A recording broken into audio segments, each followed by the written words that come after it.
Kama wewe ni mfanyabiashara mdogo na unahitaji kukua baadaye, hakikisha unatumia mfumo kurekodi taarifa za biashara yako.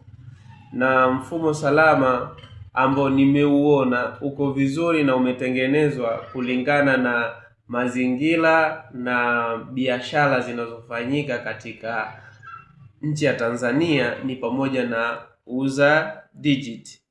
Jitahidi kutumia mfumo wa UZA-Digit, ni rahisi na una gharama nafuu. Sawa? Ule mfumo bana, nimeupitia kwa muda mfupi na nimegundua una faida kubwa nyingi sana. Show ya kwanza, unavyoanza kutumia unarekodi inventory. Ukisha rekodi inventory, unajua gharama au thamani ya mzigo wako ulioko store, au gharama au thamani ya mzigo ulionao dukani. Zeni ukishaanza kuuza sasa, stoko inaanza kupungua. Kama umeseti kwamba mfumo ukukumbushe kwamba stoko fulani imeisha, unajua kabisa okay, nimeishiwa kitu fulani. Pia ule mfumo unakusaidia kufanya analysis.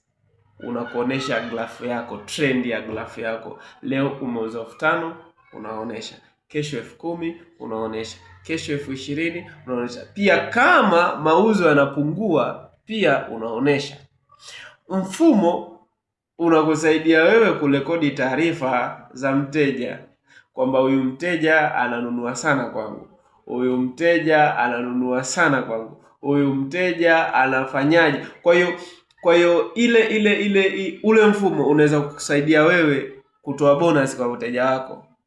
Umeona mfumo UZA-Digit. UZA-Digit ni mfumo mzuri sana, lakini malipo yake kwa mwezi ni gharama nafuu kabisa.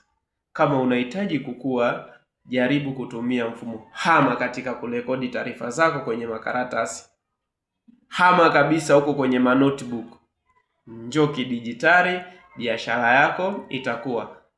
Mara zote naomba nikoti maneno kidogo ya Engineer Kabenda Barete. Alisema hivi, hakuna biashara ndogo, ila kuna akili ndogo inayoendesha biashara.